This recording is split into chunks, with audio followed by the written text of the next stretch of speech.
So we should burn down the forests. Pretty much.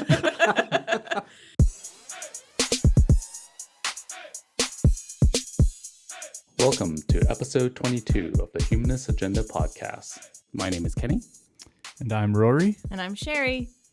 So today we have a very special summer episode. A fun episode. We're trying to just keep it light since it's summer. And I don't know if my topic's so light. No. What did I do? Oh no. You're supposed to try to make it light. Oh, I failed. Inject some comedy into it. But okay. So essentially, we're doing a review of things that either impact human beings or basically impact the human geological time period. So this time period is called the Anthropocene period. So it's basically a geological period in which human activity dominates the influence on the environment and the climate. So we're going to just pick some topics to talk about and then how it impacts human beings, how it impacts our world, and basically let's give it a 5-star rating. Do we rate it, this impact on human beings? Is it great? Is it not so great?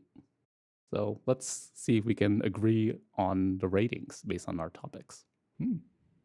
Sounds interesting. I'm going to have Sherry go. Yeah, my topic doesn't necessarily impact geography as much as you're talking about, but more so humans on a psychological and emotional level. Yeah, but I mean, any other geological time period, this wouldn't really have any impact, right? I mean, It requires human beings. I already know what topic you're about to talk about, but I'll let you introduce it. Okay, so I am an educator, as many of you know, and I thought I would talk about GSAs, the Gay Straight Alliance. You know what that is. I had no idea. I will explain it in a few minutes. I wanted to preface with a bit of a question. So, have either of you been in a GSA or had a GSA at your school? I'm too old. Are you too old?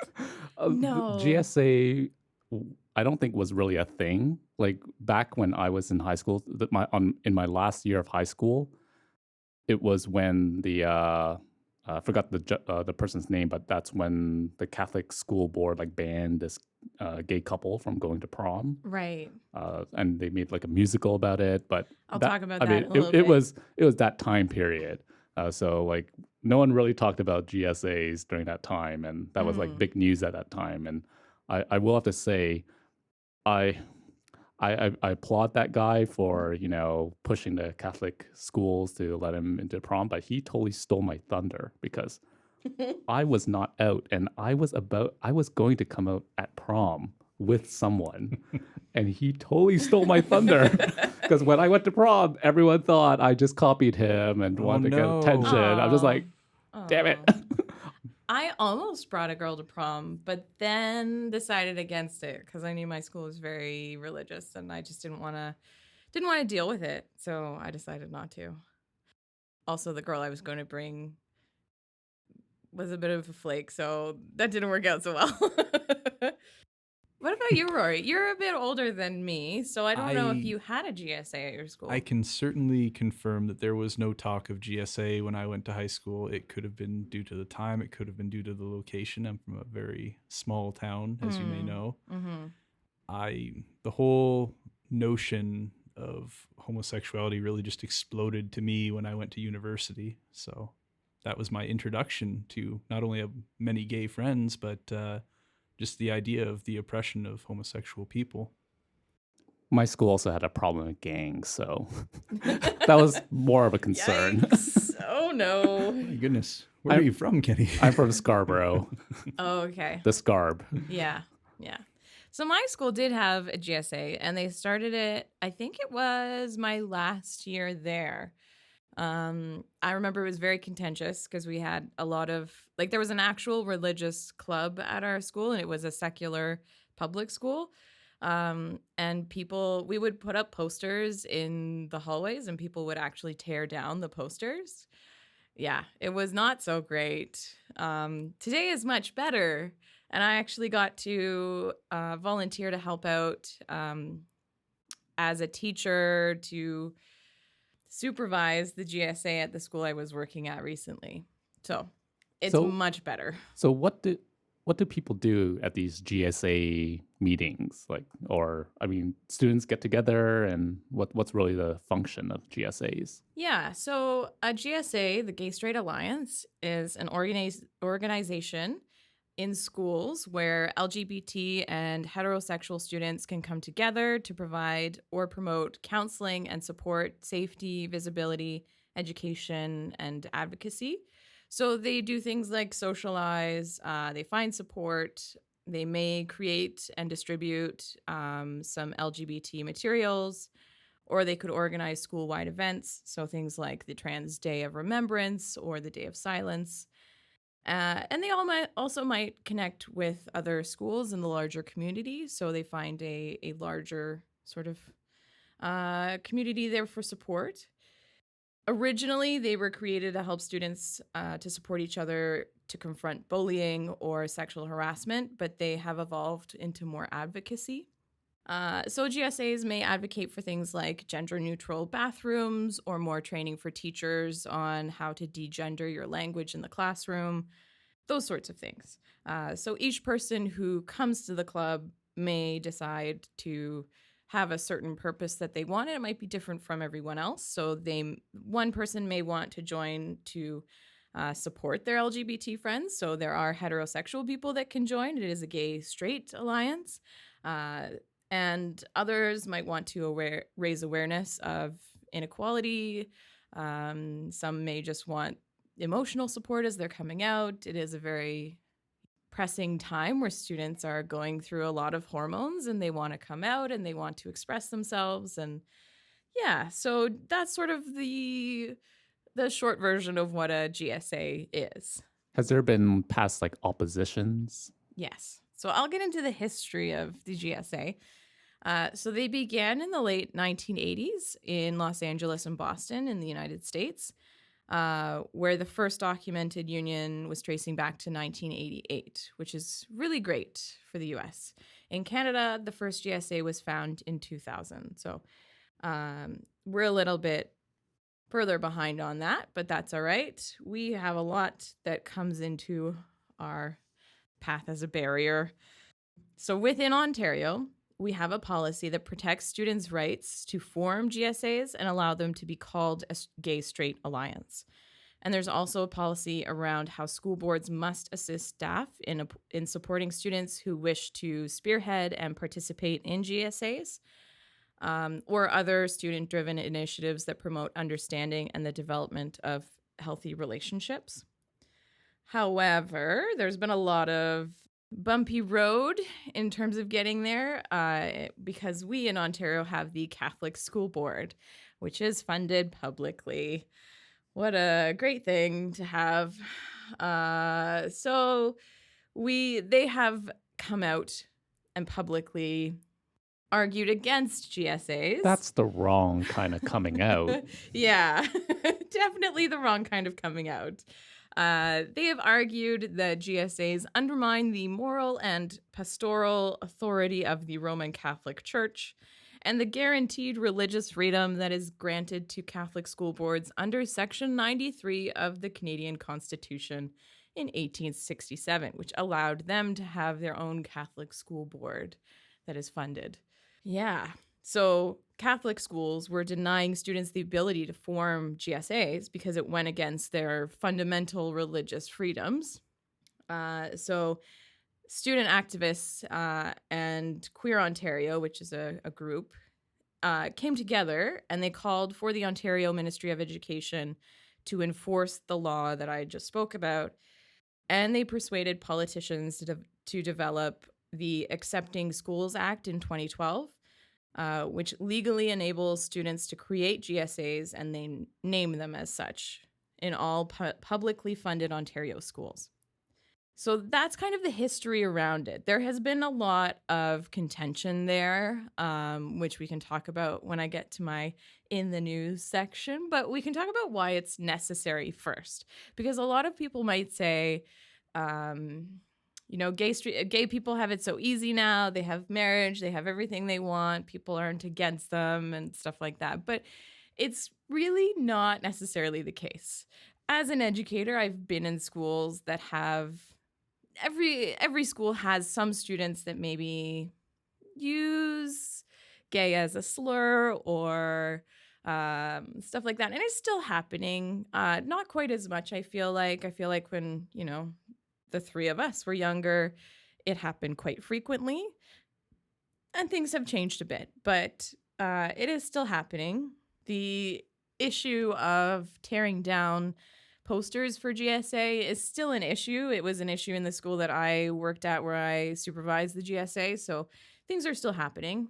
So, I mean, clearly it's not fully accepted by everyone. If people are tearing down posters, you have the Catholic School Board going against the development or creation of GSAs. So clearly there's something here in terms of lack of acceptance, right?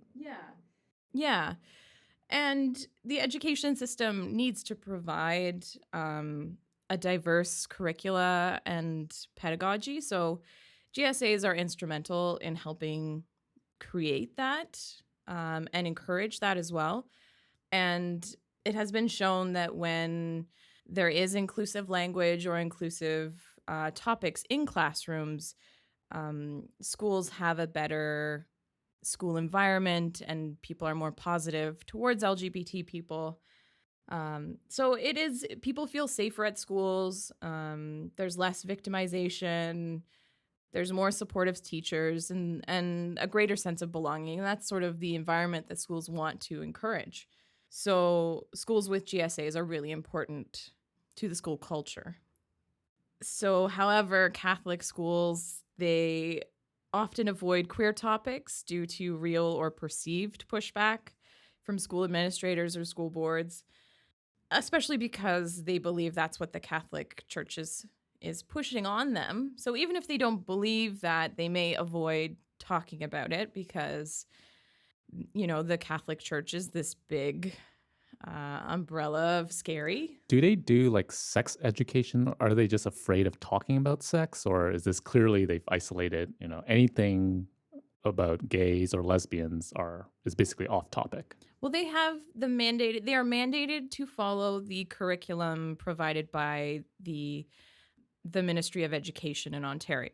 So what that is, there is a sex ed curriculum. And when we had Kathleen Wynne, the sex ed curriculum was updated so that it included more LGBT topics, gender awareness and stuff like that. However, when we got Ford, he took all of that away. So before, Catholic schools would have been mandated to talk about certain topics.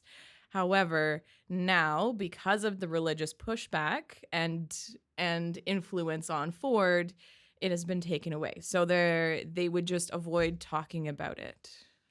It's very sad. Fun topic. I feel like, do they not realize that it's all over TV? Like kids know about gays and lesbians. TV and the internet. I mean, exactly. It's not like we don't live in an information age these days and people can find out more about topics. There's almost, I think it's called the Streisand effect. When you try to hide information about something, it becomes more appealing that people want to learn more about it because they know you're concealing it from them. But there is so much negative information about LGBT people that if you go on the internet to find information, you'll get a mixture of both. So it's not necessarily positive. You want them to receive this information in a positive environment. Absolutely. And an educated environment. Yeah. Do we want to talk about some of the news stories? Because it does relate on to why we need GSAs. So this is going to be the pressing part of this segment, right? Yes. We're going to recover from this, right? No. I hope so. Oh boy, are we in for something else? Let's go down the rabbit hole. Okay, so Alberta has been in the news recently. I don't know if either of you heard about it. Yes, I have. Yeah. So let's talk about the history of Alberta. Originally, there was a law that was brought about in 2017 where the administration or teachers could not contact parents of a child who joins a GSA. Seems reasonable. It took until 2017 to get this law passed. But it also stated that principals and administration must immediately work towards creating a GSA for students that ask for one. In Ontario, we have a similar policy of GSAs are student driven. So a teacher can't start a GSA without a student coming forward to them and saying, I want a GSA. So it requires the students to come forward, which has its pros and cons, obviously, but that's sort of, how it is. And how it was in Alberta. So prior to this 2017 law, there were many reported incidents of schools who refused to create one by indefinitely delaying the creation of the club. So they would delay creating it. They have it as a law that they have to create one, but if you can delay creating one until the student has graduated, then you don't need to create one, right? There's no What a reason. loophole. Right? Yeah. So recently, within the last week or so, the Conservatives have successfully repealed the law that was enacted in 2017. So now, teachers and administration can report students who join GSAs and can indefinitely delay the creation of that GSA club. Fun times. So Couldn't the students make some kind of I don't know, a musical appreciation club and just use it as a pseudo As a Trojan cover, horse? as a cover? They could, but then they're not being their authentic selves. I know, And that's what is the point of that, right? The point is that we would be allowed to call it a GSA. And the issue that Alberta has had is that they didn't want to allow clubs that were called the Gay Straight Alliance. They wanted to say, oh, you could just make it, a humanitarian club or something like that. And it really doesn't allow the students to express themselves in the way they want to. So a name does make a difference. Yeah. Some of the reasoning that I learned about that Conservatives have put forward as to why they should be allowed to contact parents is if a student is at risk of self-harm.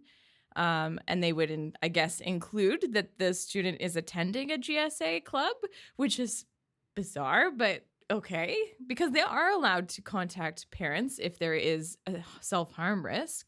But I think that the religious right is making the argument that there is a self-harm risk because of the GSA or their gay identity. When they should probably look in the mirror and see, I'm really the cause of suicides. Yeah. Yeah. So, I mean, Alberta's so conservative. They have had a lot of trouble enacting their law that was in 2017. They had in 2018, I believe it was, they had about 28 schools that were in non-compliance for this law. So they had to post, the compliance that they needed was just to post information about GSAs on their school website.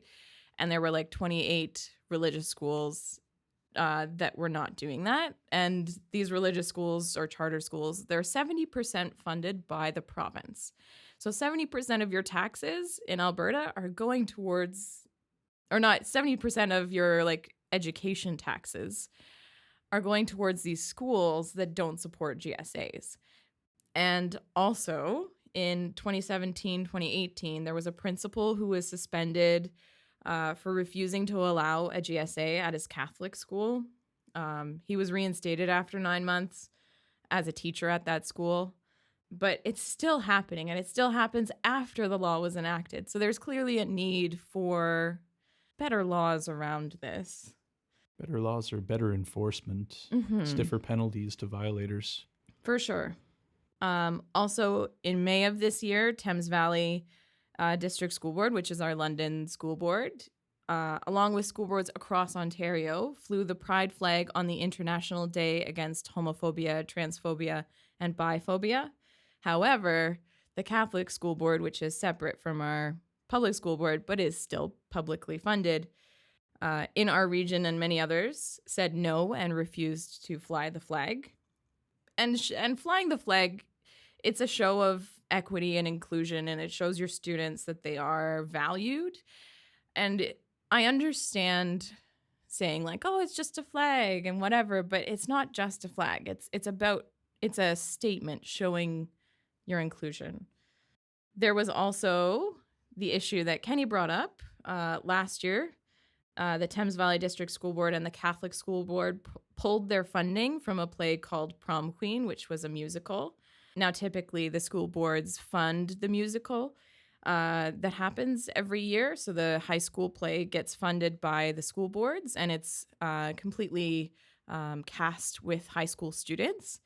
However, because the play featured a person named Mark Hall, which is a true story from 2002 about a boy who legally successfully fought the school board, which was banning him from taking his boyfriend to prom. Ugh. Right? Just kidding. I know you're not happy with this story, Kenny, because they took your thunder. I'm just kidding. But positive note, if I could bring any positive note to this, was that the London community came together on a GoFundMe page and they raised more funding than what the play needed, or more funding than what the school boards provided. So they didn't even need the school boards, which was great. The Thames Valley District School Board did reinstate their funding after this controversy. Who knows why? Maybe it was to save face or whatever. Yeah, because the school board said the play contained inappropriate language and didn't show adults, in particular a priest, teacher, and a principal, in a positive light. And they said it had nothing to do with the gay content. I have some insider information that I will tell you after this recording. I mean, do we believe it had nothing to do with the gay content? I don't know. But the Catholic School Board did not reinstate their funding, which is very No surprise there.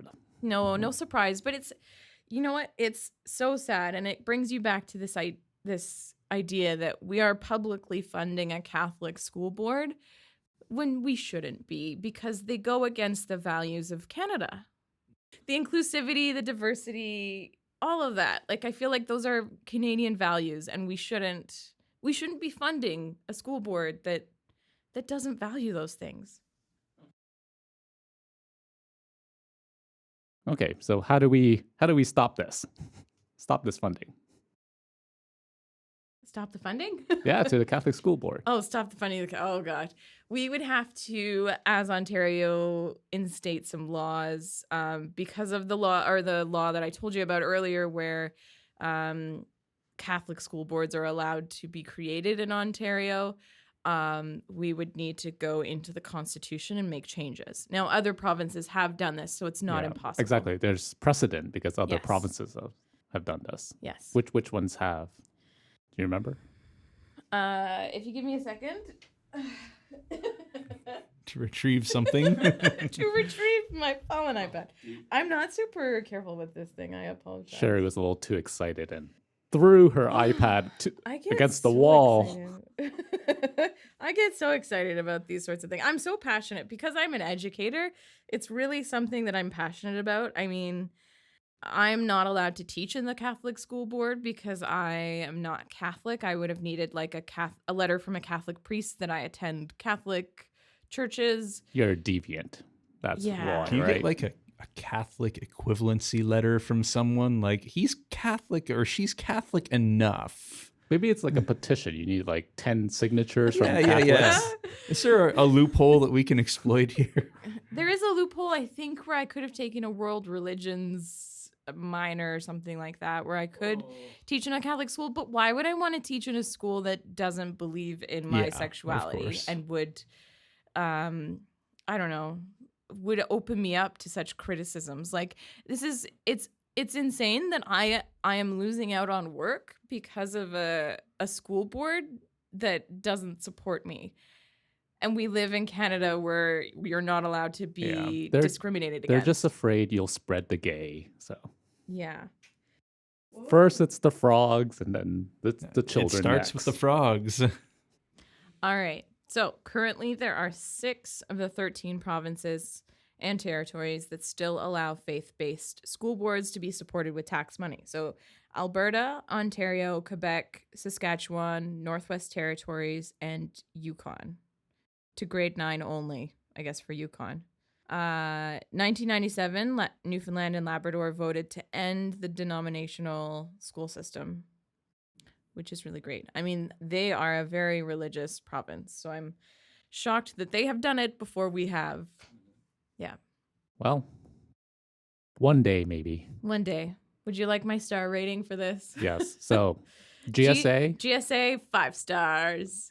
Catholic School Board, -5.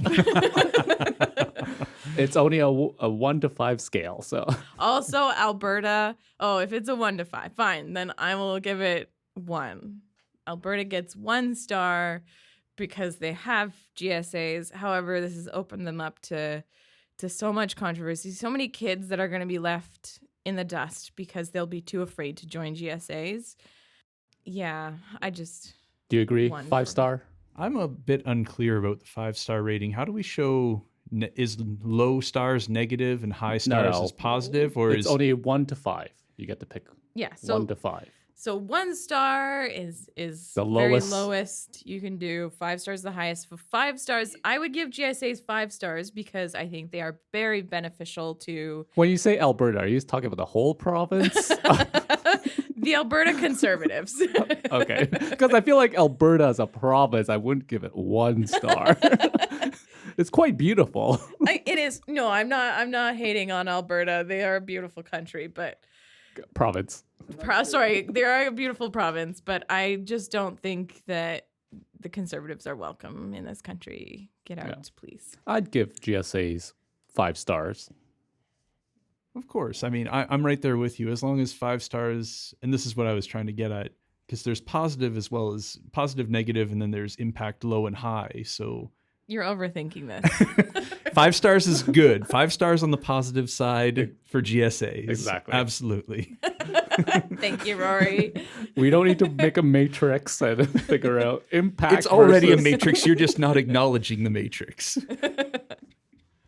Okay. Do you want to go next, Rory? Sure. I'll talk to everyone a little bit about a topic I did some research on back when I was doing my master's work at Western University, and that's ethical food consumption. And I was inspired by an author named Michael Pollan, who wrote a book in 2006 called The Omnivore's Dilemma. And he was trying to outline the problems with an industrial food system and how we can be more ethical food consumers. So to start off with, I guess I should define what ethics I'm talking about. And mainly it's just to avoid harms to humans and avoid harm to the environment. And in terms of harms, a lot of the negative aspects of our current food system come from industrial farming and specifically the use of monocultures. Now, what a monoculture is it's the use of large expanses of land for growing only a single crop. And typically that's going to be some kind of industrial food crop like corn, wheat, or soybeans, something that can be stored for a really long time and broken down into many different products. So, why is that an environmental problem? Well, I'm just going to continue with the environmental problems. I got a little confused there for a second in my notes. First off, aggressive deforestation is required for monocultures to be put in place. And that results in a lot of soil erosion because you're not cycling crops properly. You're depleting the nitrogen in the soil. And this also has international impacts because we get a lot of our food from developing nations. And the best soil comes from forest lands. And so the easiest solution that they see to grow food for us is to begin clear cutting these large expanses of forest to make way for these monoculture industrial crops. So lost biodiversity, that's also another big problem that comes out of this because when you're growing only, say, a specific high yield version of a corn crop, you're not allowing for it to evolve over time the same way that pests and diseases are evolving. And so you become a lot more dependent on chemicals to help you fight off pests and diseases for these crops because they're not allowed to naturally evolve the way they should be. And that brings me to talking a little bit about the old target of a lot of ire for pesticides, and that's Monsanto, and specifically their old pesticide Roundup. which has been linked to the death of bees, colony collapse disorder, all that stuff that you may or may not have heard of in the past. And of course, there's the problem of downward leaching of pesticides into the soil. And if that reaches the groundwater, then you risk water contamination. We just end up directly consuming dangerous chemicals. And that was actually the case in Suffolk County, New York, back in 1979. It's the most famous example that I can think of where pesticides did leach into their groundwater and ended up poisoning the town folk. A good movie to watch is Food Inc. I learned a lot about Monsanto's and how they use their Roundup Ready product, and how their Roundup doesn't kill the crop that is produced by them, that is called the Roundup crop. So it doesn't kill that crop, but you have to purchase the Roundup crop from them. So they're getting this really weird conglomerate. You're not allowed to regenerate those seeds, so you can't use them past the season you purchase them in. You can't clone them. You can't do anything like that. I'm gonna be the dissenter here because Uh-oh. I'm actually very, very pro Monsanto. Are you now? Yes. So interesting. I would like to maybe provide a different perspective here. So maybe one of the topics you mentioned in terms of like the Roundup pesticide causing harm to bees, etc. So I think we have to maybe understand what Roundup actually is. Roundup is glyphosate. It's a pesticide, but it only really impacts plants. So it's not an insecticide. All it does is actually kills plants. And when you kind of look at it, there's a scale in terms of like toxicity. It's called the LD50 or LD10. I can't remember. But anyways, it's basically the measurement of toxicity of a compound. And pretty much, every compound you have in the world that you ingest, there's a certain limit where if you drink too much or eat too much, you will die. So coffee, if you drink too much coffee, you will die. Water also has an LD50 as well, because if you drink too much water, you can also die. So every element in the world, there's like this certain toxicity where if you ingest too much, you just die, which makes sense, right? Like you are just solely ingesting the one product. Okay. Exactly. So, so I'm sure you might be able to guess, but I'm going to ask a question: which has a higher LD50? Which is more lethal? Coffee, caffeine, or glyphosate? I think this is a trick question. It is a trick question because it is caffeine. Caffeine's actually more on the toxicity scale, more. But I think when you look at why Roundup exists, why glyphosate exists, it's really because of production. I mean, farmers, they want higher yield, so they're trying to kill plants that don't have this special gene in corn that prevents it that has a resistance to glyphosate. So when you kind of also look at how much you would spray in terms of glyphosate, it's actually really tiny, like the quantity. And farmers usually spray maybe twice a year, usually at the beginning, once their seeds have started sprouting, and then near the middle before they kind of harvest, they got to like spray again to let the corn grow to its final length. So when it kind of comes to, whether farmers have a choice, things like that, I think we have to realize farmers get to choose who they want to buy seeds from. Monsanto is not the only company. So, I mean, if maybe a bit contentious on that with how much choice farmers actually have as to who they get their seeds from. Well, I mean, if they want higher yields, higher productivity, they're going to likely pick a Roundup Ready crop, right? I mean, when you kind of look at the farmers, I mean, I'm friends with farmers and they choose to use Roundup because it works and they have to make a living and to compete, right? So I think there's a question of, okay, is it safe?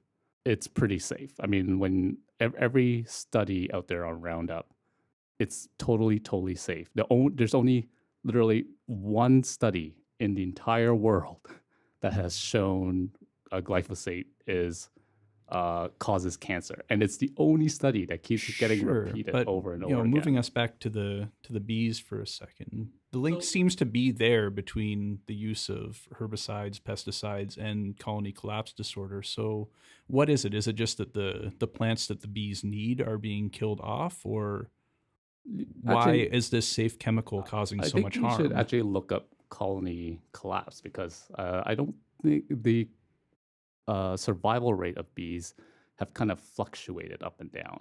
I would say maybe there's certain pesticides that can kill bees, like neonics, that get applied to Sure, crops. and But I'm not trying to imply that yeah, but Monsanto and I Roundup know are a catch-all exactly. But for. remember, I mean, Roundup is only impacts plants. Like that's the only thing it does. So I think we just have to keep that in mind in terms of, okay, it only impacts plants, but it's not necessarily going to like wipe out bees, because glyphosate doesn't harm animals. It's only plants.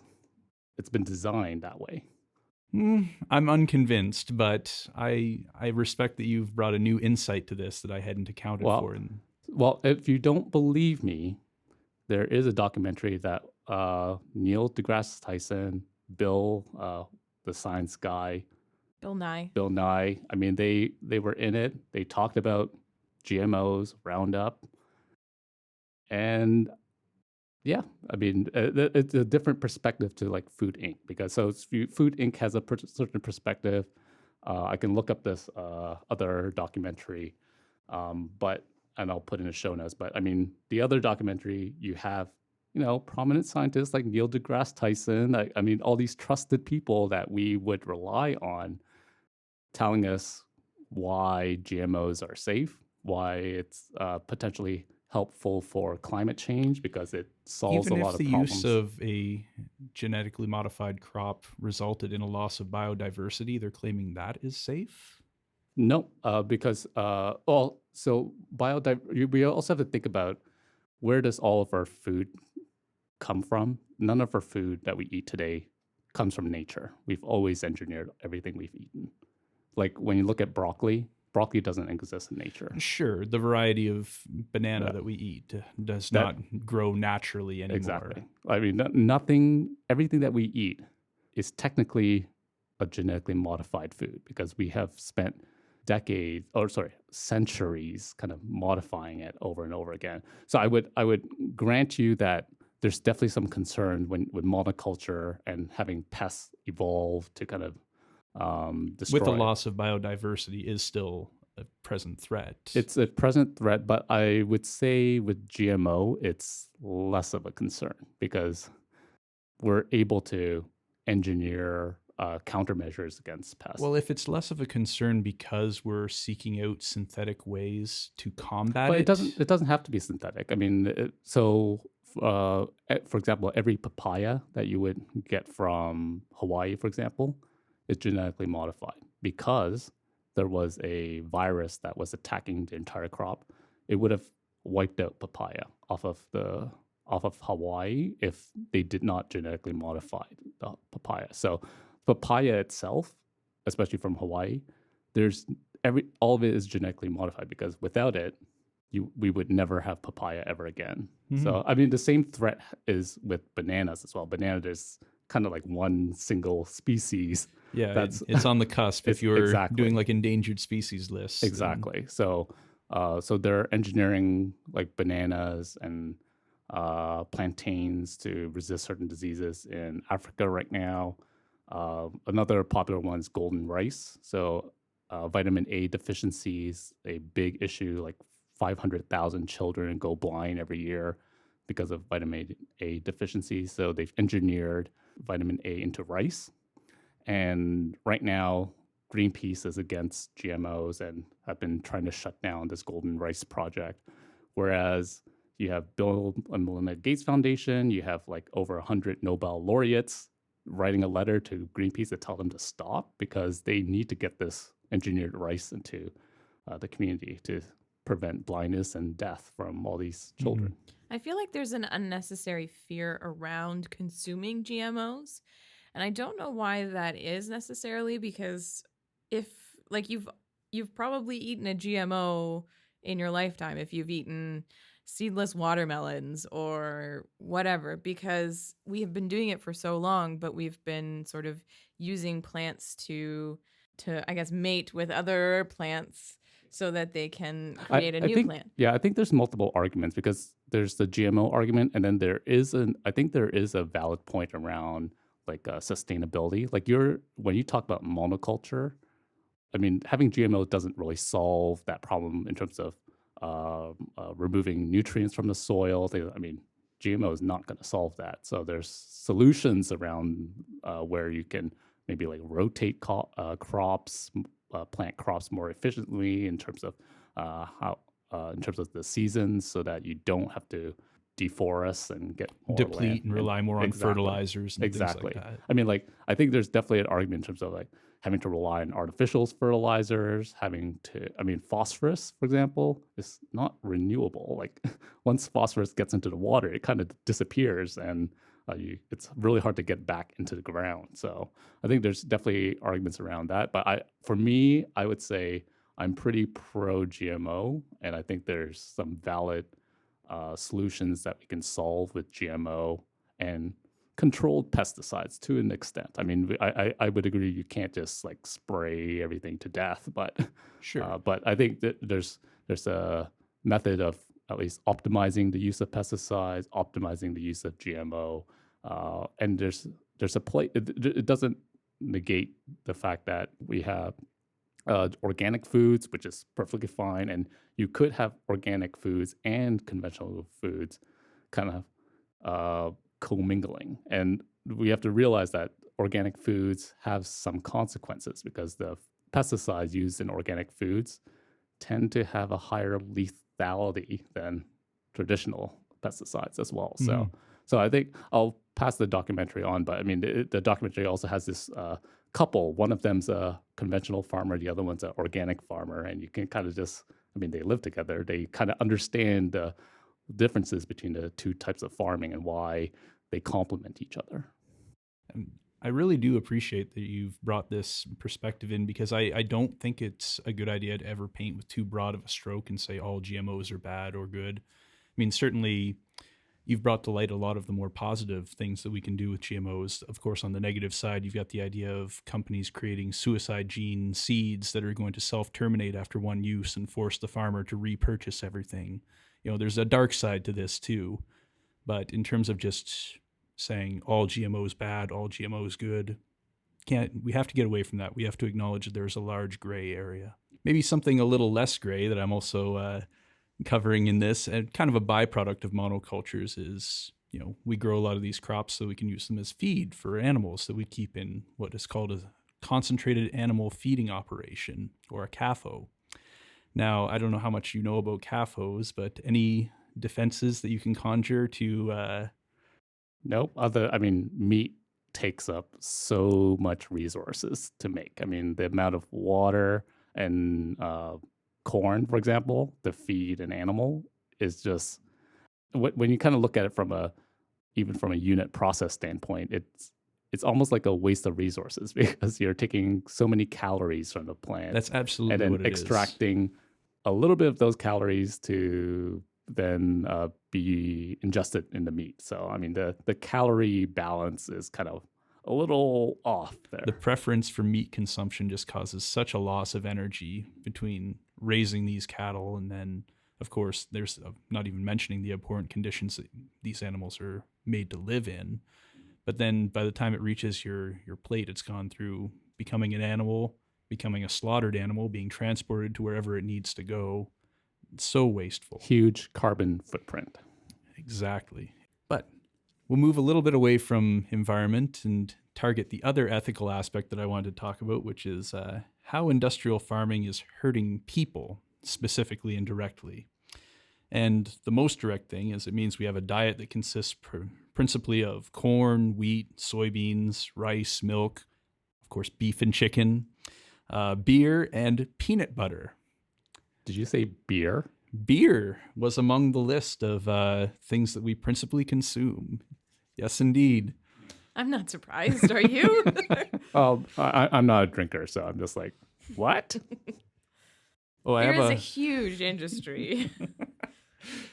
And as a Canadian, surely you acknowledge the importance of beer to our culture and consumptive habits. Only maple syrup. I actually, on a side note, I went on a beer and wine tour for a little bachelorette that somebody had, and I went to a brewery that was completely self-contained, so all of their waste is reused on the farm. I found that really interesting. I thought that was a great way. I think that we should support these smaller breweries for their environmental impact.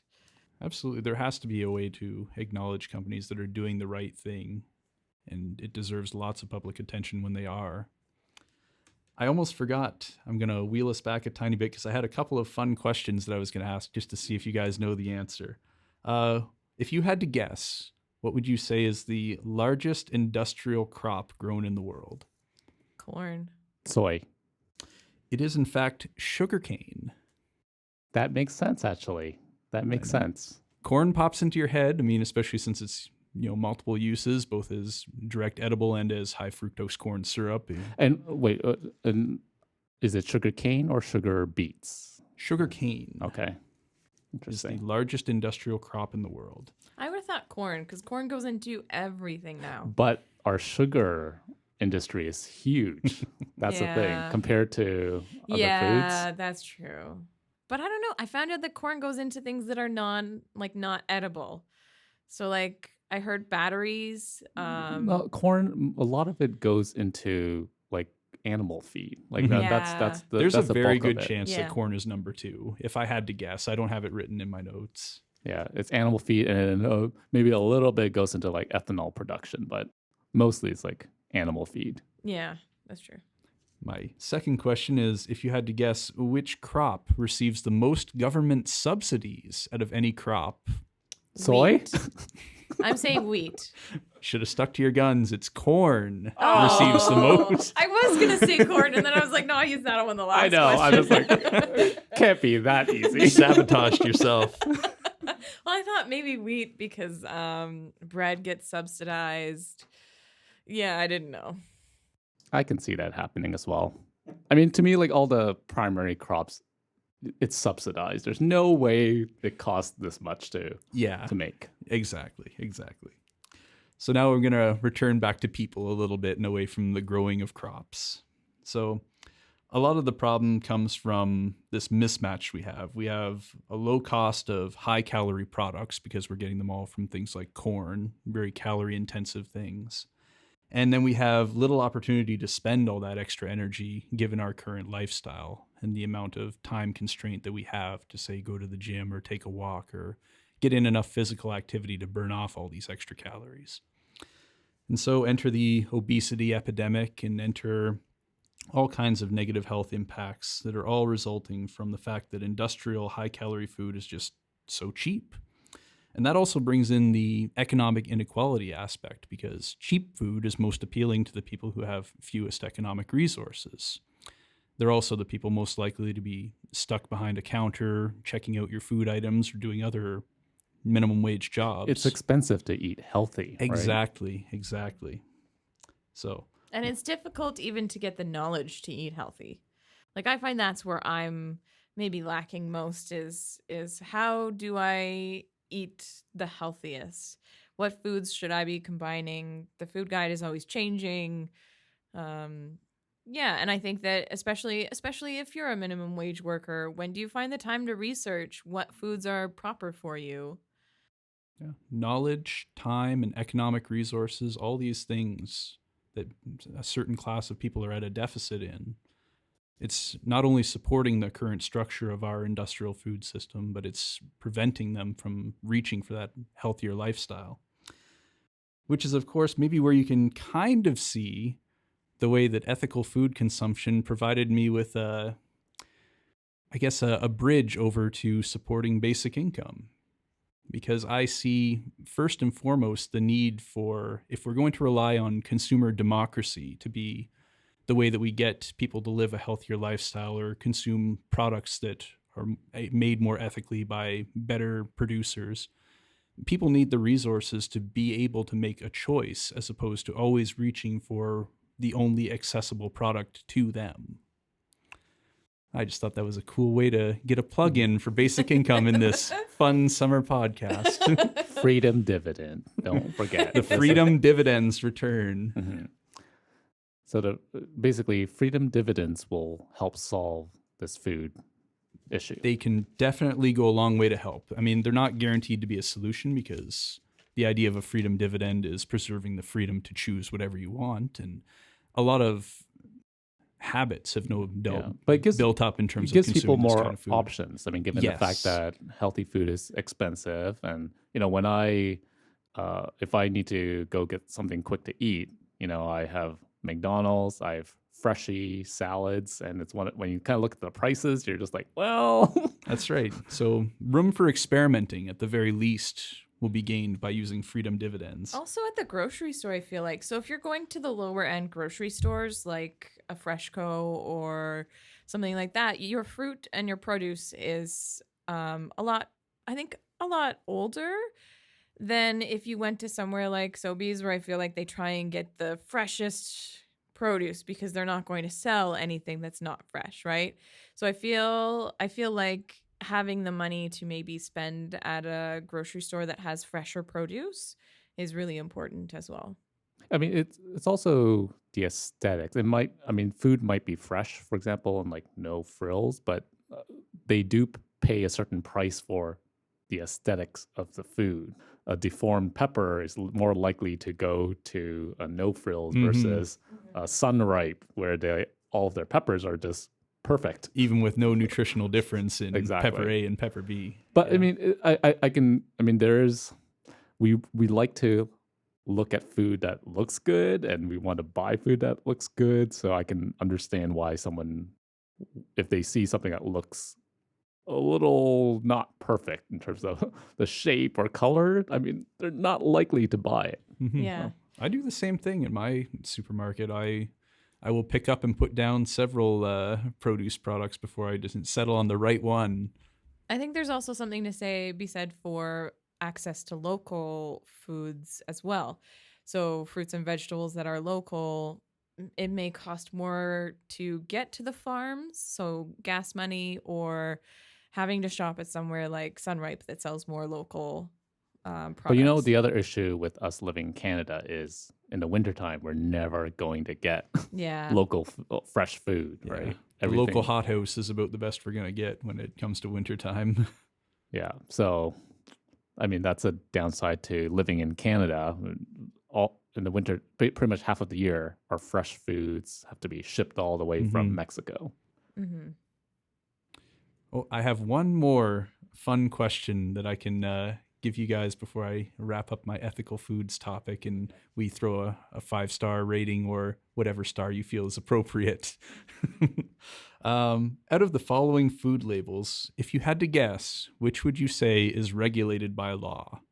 If a food label says natural, if a food label says organic, or if a food label says real? Real. You think real is or isn't regulated by law? Is regulated. Is regulated. I think I don't know. Sorry, what were they again? What are the options? Clearly my brain is dead. Your options for food labels that are regulated by our government: natural, organic, or real. Yeah, I'm gonna say real as well. It's kind of funny. 2 out of 3 were correct, and you both picked the only unregulated word. There is no regulation on the word real. Natural and organic both have a set of rules that you have to follow to put that on your food product. I didn't know that any of them would have been regulated necessarily. Most people feel organic like real is. TM. I actually just did process of elimination because I felt like the other two, that can't be regulated. Natural kind of surprised me that there's any regulation for natural because it feels like a very wishy-washy What's term. natural? Yeah, what is natural? But then the same could also be asked, what is real? There's real fruit gummies out there, my friend. To be honest, I didn't choose organic because I thought it was a trick question. So, yeah, I always think these questions are tricks so that I confuse myself. I'm more straightforward than that, I guess, So, Sherry. so how are you going to rate this?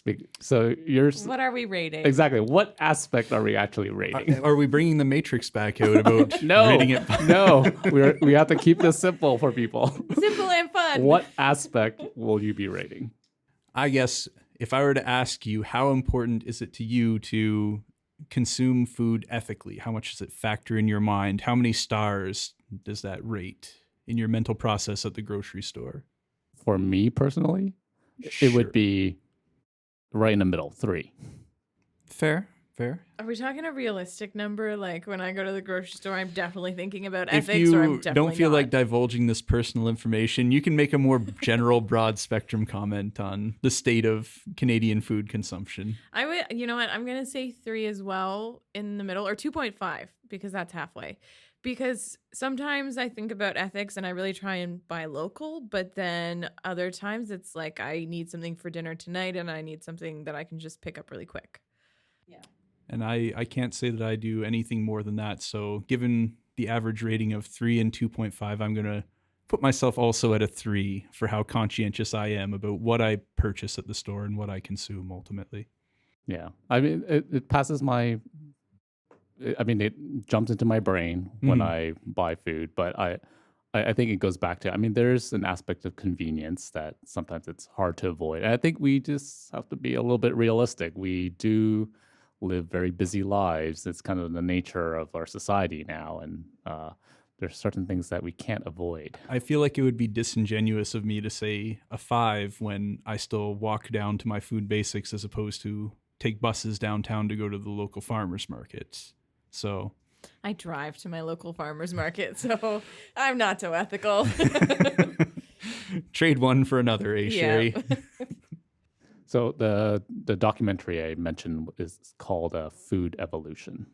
So narrated by Neil deGrasse Tyson. I will be curious to look that up and make sure that they aren't failing to see the forest for a specific tree, because if there is a certain, I think it's pretty balanced. Like it's a pretty balanced documentary, in my opinion. They definitely go through the topic pretty in depth.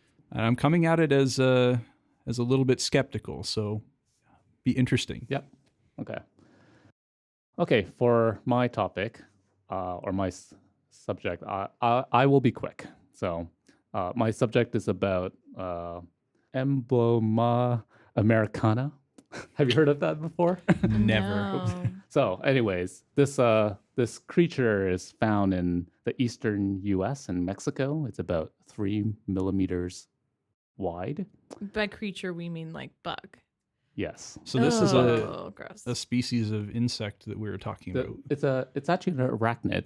So Arachnid. Oh, even yes. worse. So this. Oh no. Why are you bringing this to our lighthearted summer conversation? I mean, we haven't been. It is the lighthearted. summer, and this thing is everywhere. So no. this creature is called the Lone Star tick. Have you heard of the Lone Star have tick? because I have dogs.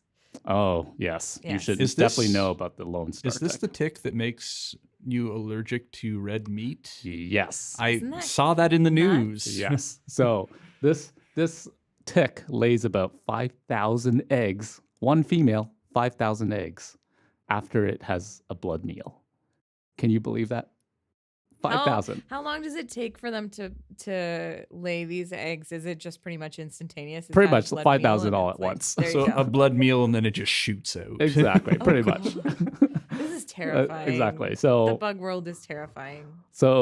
already this summer, it's been found in London, Ontario. And it's not native to London, Ontario. It's not native to Canada. Like it's supposed to be south of us. How did they get So- here? So they got here because of birds and the combination of the weather.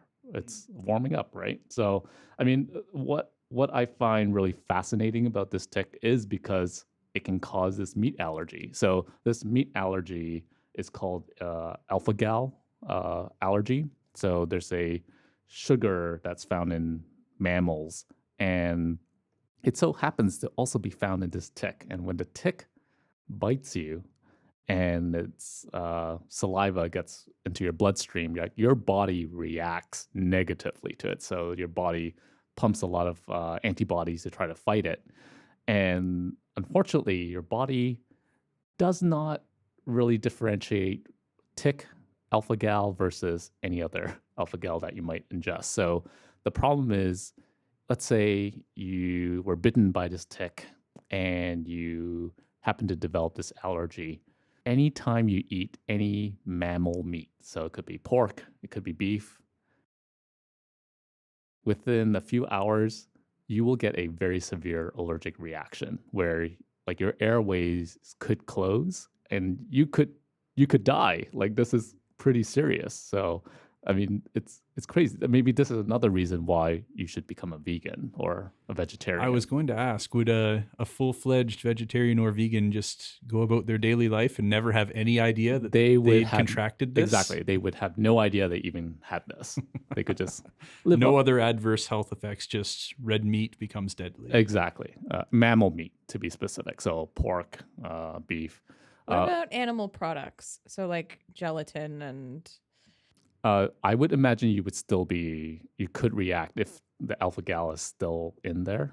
But fortunately, I mean, you could eat fish or chicken. That's still okay, but still. This is like a corrective disease that people could be acquiring to become better food consumers. Mother Nature just stepped in and said, you are going to I shouldn't all be say vegetarian now. You have all screwed up this world. Yeah. So, I mean, to me, I mean, this is kind of crazy because people in the past didn't actually realize this was the case. I mean, it's not, let's say 100% proven, but there is quite a bit of correlation between when someone develops this allergy and then when you kind of look through the history, have they been bitten by this tick? And usually it correlates pretty well. So in the past, people kind of thought, oh, this is maybe something that naturally developed, or maybe it was all in your head because you're suddenly reacting to red meat. But it turns out it could actually happen, this tick. And there's other ticks around the world that can also produce this type of allergy, but primarily in North America, it's the Lone Star tick that actually causes this. So we should burn down the forests. Pretty much. So that we get rid of the arachnids, all of them. Ticks, spiders, get rid of them. Burn it. We don't need it. I can't be the only one who's seeing a real upside to this tick. So, I mean, I just hate ticks. I actually had an encounter with one a few weeks ago when I was hiking. Did you get bit by a tick? No, I did not. Are you already allergic to red mammal meat? No. I mean, I don't know what it is. I just hate ticks. And I was hiking in the forest, and when I was walking out of the forest, I kind of did a tick check. Basically, like look around my legs. And when I looked at my leg, there was one crawling up my leg, and I immediately flicked it off. And it's surprisingly difficult to stomp on the tick. Ticks are so... I heard they're squishy and rubbery that they don't... Exactly. They're really flat and squishy. I'm just like, oh my God, it's not dying. Yeah, it's following they have to be torn apart, more or less, to be killed. So they're durable. They're scary. Yeah. So it's to a point now where, I mean, anytime I go hiking now, I have a tick removal tweezer with me because I cannot deal with this. That's why I don't go hiking. Yeah. So don't go into the woods, folks. So quickly, in terms of how do you protect yourselves? DEET works really well, or pretty much any like insecticide or insecticide spray that you would use for mosquitoes works really well. Simple things like when I go hiking now, it's long pants, and I tuck my pants into my socks so that there's no way they can get in there, and I tuck my shirt into my pants to try to like create barriers. And so I'm super paranoid now about like when I go hiking, I like fully cover up because I'm just like I do not want to deal with it. I don't blame you. And the only thing I'm a little bit mad about is there is one insecticide spray that in the U.S. it's available, and basically you spray on your clothing, not on your skin, just on your clothing. And when the tick lands on your clothing, the tick will actually die because this insecticide will affect the tick. Now, what's strange about this insecticide is in Canada, you can't buy the spray, but you can buy clothing that has been treated by the spray. So it makes me kind of mad because I was like, anywhere else in the world you can get this except for Canada. And I feel like in Canada we have so many ticks. This is like it's basically there are some like health organizations that are trying to like get the government to like approve this because it's like the easiest way to like prevent tick bites, but it's not. Unfortunately, the spray is not approved in Canada. I think we need a petition started right now. I know. You can see I'm very passionate about like fighting ticks, and I really want the government to just approve this so that we can protect ourselves. Similarly, there are pills that dogs can take that will protect them. So when a tick bites them, it will die. Or mosquitoes as well. They have that as well. I don't know. I honestly, I haven't treated my dog with a tick pill just because she also is being treated for hookworms. And I feel like I'm dousing my dog in chemicals. And I fear that I'm just going to, I don't know, she's going to OD on these chemicals. No.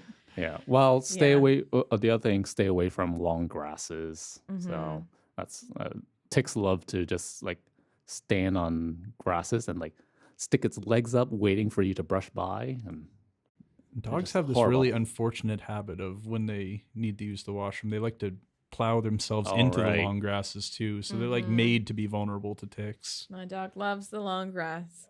I just took her to the park today, and now I'm like, I gotta go and make sure she doesn't have any ticks. You gotta do a tick check. I should be doing tick checks on my dog, but she's a black dog, and I find it very hard to do those. Yeah. And I don't want to feel a tick. I feel like if I feel a tick, I'll just freak out. I don't know what to do. I honestly don't know what to do. You gotta pull it out. But you're supposed to put salt on it, right? That salt. It doesn't work. Salt doesn't work? No. Oh. Salt won't work.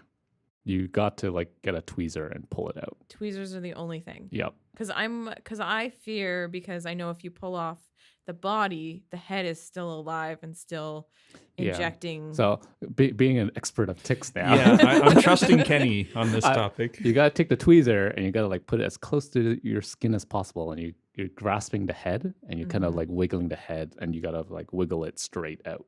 Yeah. It's just so precise that I worry I won't do it properly. Yeah. They're just really tiny. That's the only thing you got to like be careful. Unfortunately, dogs, they're probably going to move around, but my dog does not stay still. So this would be a difficult tick check. I might check her when I get home, though. I feel like I want to check myself, even though we're in a studio right now. Make Trust sure me. there's no ticks. I just don't know what it is about ticks, but now when I go hiking, I'm just like constantly checking now. Even if I'm not anywhere near grass, it's just like. Well, if I had encountered a tick, I definitely would be so paranoid that I'd be checking. And it kind of sucks that now you have to wear long pants in this heated weather. Yeah. And maybe even I would be wearing long sleeves, long pants. I would be putting on a scarf. You're going to get a bee costume. Just walk in the park. I think that's what I need. I'm afraid of bugs. I actually have a huge fear of bugs. So really? I just need a bee costume. See, I'm totally fine with bugs. Like bees, anything. Like I'm totally fine with any bugs except for ticks and centipedes. That's been my only things. I can't deal with this topic. Kenny, this is minus 100 stars. 5-star scale is right out the window on this I'm one. going to have nightmares tonight. I have nightmares about bees. I have nightmares about bees that are like 8 feet tall and they're chasing me. So now I'm going to have nightmares about ticks that are like 8 feet tall and chasing me. Anyways, I was just fascinated by the meat allergy because it's just that is it's just very strange to have a meat allergy, right? And just to develop just manifests out of being bit by a tick. It's so unique. Yeah. So, anyways, protect yourselves. Use DEET. Use whatever the alternative to DEET is, and then you'll be fine. I did put DEET on this morning when I took the dog to the park, so I think I'm did okay. You? Okay. Yes. Yeah. But I did it mostly because the mosquitoes find me really easily. Yeah. Mosquitoes love me. Mm-hmm. They love me too. I eat too much sugar. I think that's what it is. Yeah. Well, they just like Chinese food. That's what I think. So. Sugar and Chinese food. We're doomed, Kenny. Yeah. So, anyways, my rating. Now, normally, I think if I didn't have this hatred of ticks, I would have given it maybe like 2 stars because it's natural. It's there. But I'm Part gonna of the give it ecosystem, I yeah, part of guess. the ecosystem, but I'm gonna give it 1.5 stars because I hate it. and I mean, really, I only blame ourselves because of climate change. I mean, climate change is what's really driving the ticks up north, and we need to solve climate change because I do not want to deal with these ticks anymore. Absolutely. So I'm giving it 1.5 stars. I'm going to flip your rating on its head and say that the horror stories you've told me have risen my horror rating up to 4. It would be 5, except that I acknowledge the beneficial factor of removing mammal consumption that this particular tick brings, but 4 on the horror scale. Oh man, it's like the negative a million stars. I hate bugs. I'm afraid of them. I think we should burn down the forest. Sherry would trade the forest. Climate change, I don't care. We're burning it down. Whenever people post those pictures of like spider nests and stuff, I'm like, yep, burn it. Yep, burn it down. Fire's the only solution here that I My can house see. has a spider in it, burn it. Oh, we're moving. Just burn this place down. We're burning. Let's go. So you're never moving. You're never visiting Australia, right? No, never. Never leaving Canada, please. Because in Australia, every insect wants to kill you. And they're equipped to Yes. do so. That's more scary. Yes. My friend was born in Africa. He told me about a spider that eats birds. Eats birds. Yeah, It eats birds. it exists. It's a spider and it eats birds. So that's crazy. So I don't want to go anywhere that there are things like that. I mean, Canada is bad enough. I see like little daddy long legs in my grass and I freak out. So I'm Burn it. Burn the grass. Burn it. So I get it. I get that there's like an ecological purpose to bugs.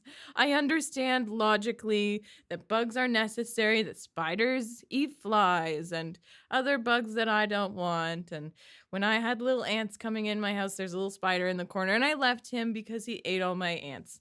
But I also tried to give them chemicals to die. So, But you know what's a very efficient source of protein? Insects. Bringing it back around. Bring it right back around. I But, watch fried- nature shows and when they eat bugs, I cringe. but I mean, if you want a really good, sustainable source of protein, I mean, insects is the way to go. I mean, Tough to beat. yeah. And you can go online and order. And you want to talk about a insects. renewable resource. Bugs are Exactly. going to take care of that with their 5,000 eggs that they lay in one blood Exactly. meal. Exactly. So you two are eating bugs. I'm okay starving. And you're burning the forest. I'm gonna burn it, but I'm okay starving. If it's between bugs and starving, I might just starve.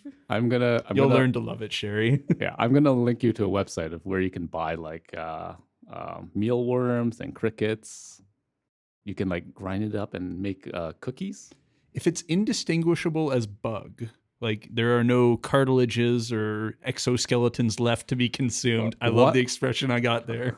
Okay, why don't I I can't write why it. don't I make like some cookies Do out, it. out of like ground up grasshoppers, and let's see if you can even tell a Don't Fantastic. difference. never eat anything that you make. Okay, got it. Bringing the So- cookie jar next session. The, No, the no, next No, potluck. Burning it. next The, ne- the potluck. next potluck, summer potluck. When you won't remember this conversation. I'm burning your cookies. I'm not eating anything you ever make ever. This is a horrible threat to do. Oh man. Okay. Well, I think we can end this. It was pretty Can good. we- I like the positive note we reached with the cricket cookies. It was good. Exactly. Cricket cookies and burning the forest down. I love it. Could I make a reference just for Yeah. maybe any further reading that you want to do on GSA? Somewhere that I got a lot of information from, where there was a really good article, I guess I could say, but thesis that somebody did called "Gay Straight Alliances and Student Activism in Ontario Public Sector and Catholic High Schools." So we'll just link to that. It was a study done in 2018, and it's really good. So it's good for further reading on my topic, at least. And I would like to say happy Pride. This is coming out after Pride, but Pride is coming up this weekend, and Hala is walking in Pride. So if you're not walking with us, maybe go to our website and check out some of the pictures that we will post from Pride. I know, Kenny, you're going to be there taking lots of photos. I won't be this year because I'm going to be with my wife's family. I can think of nothing gayer to do than hang out with my wife. So that's where I'll be. I'll be very sad this year. It's been many years since I've missed a Pride, but happy Pride, everyone. Happy Pride. And look, there's cricket powder that you can order online. Oh gosh. So Kenny's gonna start some baking. Look, crickets have 2.2 times more iron than spinach. How about that? Oh. Well, anyways, I'm going to go order some crickets, and I guess we'll chat next time. So see you later, everyone. Till next time. Bye. Bye.